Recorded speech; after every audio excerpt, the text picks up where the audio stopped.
ہم آپ کو مذمت کرنے کے قابل بھی نہیں چھوڑیں گے. آپ بار بار 9 مئی کا ڈرامہ کرتے ہیں. یہ کہا انہوں نے کہا کہ جو لوگ قانون نہیں مانتے ان کو ہم گھسیٹیں گے, جو قانون نہیں مانتے ان سے ہم قانون منوائیں گے. وہ دور گیا جب لوگ ڈرتے تھے. انہوں نے کہا کہ آپ ہمیں کہتے ہیں 26 نومبر کو گولی چلی اور ہم بھاگ گئے. انہوں نے کہا تاریخ جانتی ہے کہ بھاگنے والے کون تھے, اور اب جو ہے ہم آپ کو یہ بتاتے ہیں کہ ہم گولی کھانے کو تیار آئیں گے. آپ کو ہاتھ اٹھانا ہے تو آپ ہاتھ اٹھائیں. جنید اکبر خان صاحب کی یہ تقریر تھی. شاہد خٹک صاحب نے کہا کہ 26 نومبر کو آپ بچ گئے تھے, اب اگر ہم آئیں گے تو پھینک دیں گے. اب ہم آپ سے ڈرنے والے نہیں ہیں, آپ کے ڈر سے اب کوئی بیٹھے گا نہیں. یہ شاہد خٹک صاحب کی تقریر تھی. اسی طرح سے مینا خان آفریدی صاحب نے خطاب کیا, اور مینا خان آفریدی صاحب نے خطاب کرتے ہوئے نوجوانوں سے پوچھا کہ مراد سعید کی کال کے لیے تیار ہو. یہ مراد سعید کے وہ جونیئرز ہیں جو امیڈیٹ جونیئرز ہیں, شاہد خٹک صاحب, ان کے ساتھ سہیل آفریدی صاحب, مینا خان آفریدی صاحب. تو انہوں نے کہا کہ مراد سعید کی کال کے لیے تیار ہو, اور لوگوں نے کہا ہم تیار ہیں. ہاتھ اٹھاؤ, یہ جنید اکبر خان صاحب نے بھی کہا تھا, ہاتھ اٹھاؤ کون کون گولی کھانے کو تیار ہے. تو سب نے ہاتھ اٹھایا اور ہاتھ اٹھا کر کہا کہ ہم گولی کھانے کے لیے تیار ہیں. اب اگر آپ ان تقاریر کو دیکھیں, اور خیبر پختونخوا کہہ رہا ہے کہ ہم نکلیں گے, سوات سے سب سے زیادہ لوگ نکلیں گے, مردان سے, مالاکنڈ سے, یہاں سے سب سے زیادہ لوگ نکلیں گے, کاٹلنگ سے لوگ نکلیں گے. جب یہ بات کی جا رہی ہے تو میں آپ سے عرض کروں کہ اب خیبر پختونخوا والے ایک چیز کا انتظار کر رہے ہیں. میں دیکھ رہا تھا صاحبزادہ حامد رضا صاحب نے کہا ہے کہ اب ہم جلسے کریں گے, سندھ میں جلسے کریں گے, کوئٹہ میں جلسہ کریں گے, پھر اس کے بعد ہم سندھ میں ایک سادہ جلسے کریں گے, پنجاب میں جلسے کریں گے, اور پھر ہم اسلام آباد کی طرف آئیں گے. اسلام آباد کی طرف آنا یہ طے ہے. لیکن جو نوجوان ہیں وہ یہ دیکھ رہے ہیں کہ ابھی تک یہ تو کہا جا رہا ہے موبلائزیشن ہو رہی ہے, لیکن ابھی تک کوئی بھی پلان نہیں دیا گیا. وہ پلان دے دیا جائے. نوجوان یہ چاہتے ہیں کہ فوری طور پر وہ پلان دے دیا جائے, کیونکہ اب ہوگا کیا, ہم میٹھی عید کے بعد کچھ 2 ہفتے کی دوری پر تو آ رہے ہیں. تو پاکستان تحریک انصاف والے یہ کہہ رہے ہیں کہ آپ نے 2 ہفتے گزار دیے ہیں, اب آپ جو پلان دیں گے اس پلان میں کچھ دنوں بعد آپ کے سامنے ہوگی بقرعید. تو کیا آپ پلان دینے کے بعد پھر ہمیں یہ بتائیں گے کہ بقرعید کے بعد؟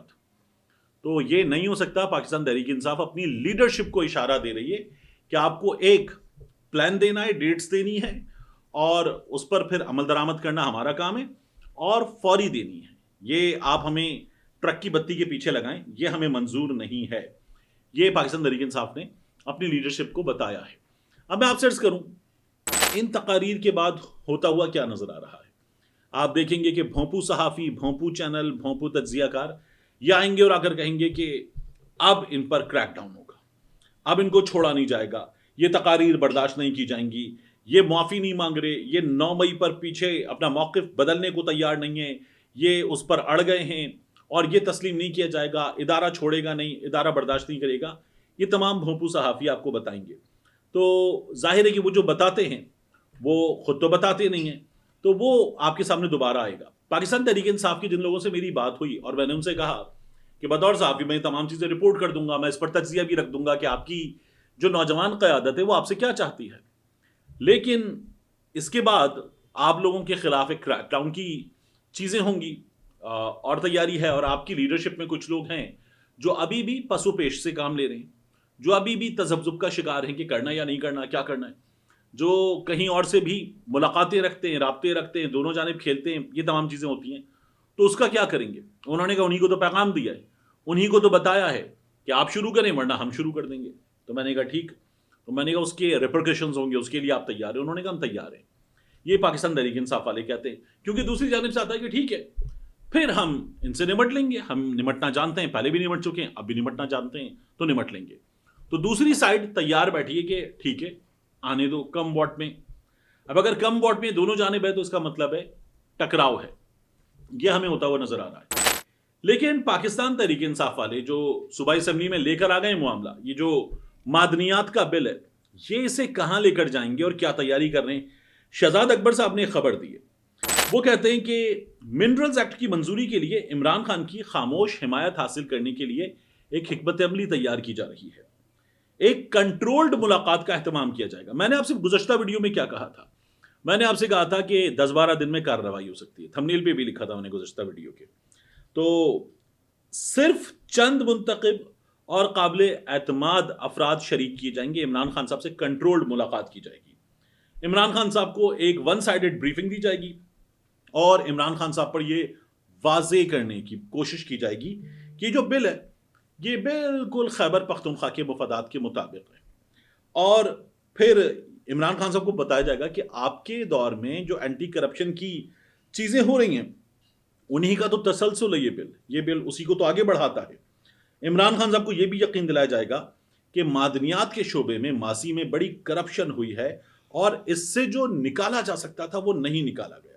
اس سے جو مالی فوائد حاصل کیے جا سکتے تھے وہ بھی نہیں کیے گئے. اور بل کی مخالفت کرنے والے پرانا مافیا اس سے وابستہ لوگ ہیں جو متاثر ہوئے ہیں.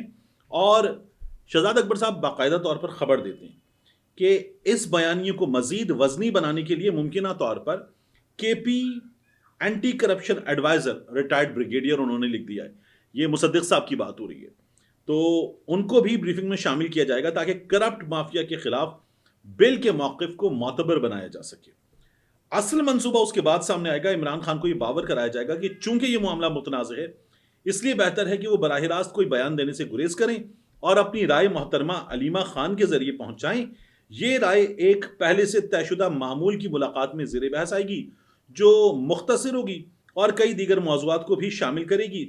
اس دوران منرلز بل کا ذکر اس طرح کیا جائے گا کہ عمران خان کا یا سر ہلانا یا مختصر ٹھیک ہے کہنا ہی ان کی منظوری کے طور پر پیش کیا جا سکے. میں نے آپ سے عرض کیا تھا کہ علیمہ خان صاحبہ وہ باہر آئیں تو مجھ سے خود بات کرتے ہوئے لوگ یہ کہتے ہیں علیمہ خان صاحبہ اڈیالہ سے ملاقات کر کے باہر آئیں اور اپنی زبان سے بتائیں ان کی ملاقات ہوئی. عمران خان صاحب نے منرلز بل پر یہ بتایا ہے اور علیمہ خان صاحبہ یہ بتائیں کہ میں نے ان کو منرلز بل پر یہ بتایا تھا. اس کے بعد اب عمران خان صاحب نے ہاں کر دی ہے نہ کر دی ہے یا کچھ ہدایات دی کہ کیا چینجز کرنے ہیں. تب تو یہ ممکن ہے کہ پاکستان تحریک انصاف کا ورکر تسلیم کرے وگرنہ پاکستان تحریک انصاف کا ورکر اس کو تسلیم کرنے کو کسی بھی صورت تیار نہیں ہے. وہ یہ کہہ رہے ہیں کہ اگر باہر کوئی اور آ کے بتائے گا تو نہیں مانتے ہم لوگ. وہ تو گنڈا پور کو غدار کہتے ہیں, وہ تو اعظم سواتی صاحب کو غدار کہتے ہیں, وہ بیرسٹر گوہر کو غدار کہتے ہیں. سلمان اکرم راجہ صاحب کے بارے میں بھی اکثر سوال اٹھاتے رہتے. میں نے آپ سے کہا تھا ابھی تھوڑا سا مان گئے. تو شہزاد اکبر صاحب کہتے ہیں یہ سب کچھ اس بریفنگ کی بنیاد پر ہوگا جو منتخب اور جزوی معلومات پر مشتمل ہوگی. بڑا امپورٹنٹ ہے, دیکھیے اس بات کو سمجھیں کہ عمران خان کو بتایا کیا جاتا ہے. یعنی عمران خان کا ریئیکشن جیل میں بیٹھے ہوئے شخص کا کس بنیاد پہ ہوگا؟ ان معلومات کی بنیاد پر جو عمران خان کو دی جائیں گی. بعض لوگ کہہ رہے ہیں کہ دیکھیے 26ویں آئینی ترمیم کے 3 ڈرافٹ تھے. یعنی میاں صاحب کہتے ہیں اچھا مجھے تو پتہ ہی نہیں تھا. فضل الرحمان صاحب کہہ رہے تھے کہ ہم نے اس کا ڈنگ نکالا ہے, یہ کالا قانون تھا, کالے لفافے میں آیا تھا, یہ باتیں ہو رہی تھیں. تو اب کی بار یہ کہا جا رہا ہے کہ اس بات پہ بھی نظر رکھی جائے کہ عمران خان کو بتایا کیا جائے گا. یہ دھوکہ بھی ہو سکتا ہے عمران خان صاحب سے.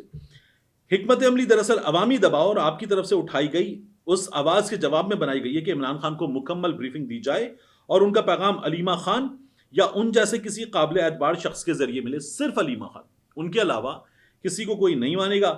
فی الحال بل حمایتی گروپ دباؤ کا شکار ہے, لیکن اس چال سے نہ صرف منظوری کا تاثر قائم ہو جائے گا بلکہ تنازع کو بھی قابو میں رکھا جا سکے گا اور بل اپنے رستے پر آگے بڑھے گا.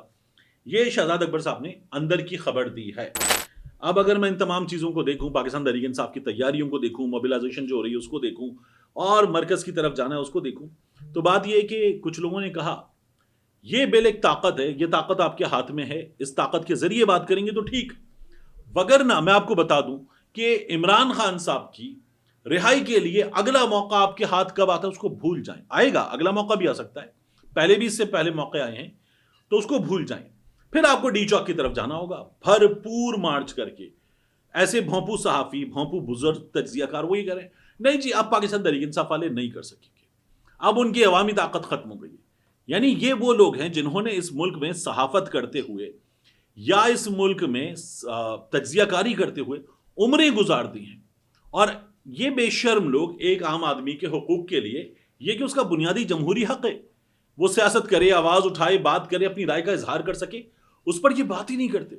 یہ کہتے ہیں نہیں جی اب یہ جو گولی چل گئی ہے اور بندے مر گئے اس کے بعد پاکستان تحریک انصاف کے پاس سڑک پر آنے کی طاقت نہیں رہی ہے. یہ گولی چلانے والوں کے بارے میں بات ہی نہیں کر سکتے, ان کے خلاف بول ہی نہیں سکتے, گولی کھانے والوں کو کہتے ہیں تم کمزور ہو. تو ہمارے ہاں بہت بڑی تعداد میں ایسے بے شرم ترین لوگ ایکٹیو کر دیے گئے ہیں. ملتے ہیں انشاءاللہ آپ سے اگلی ویڈیو.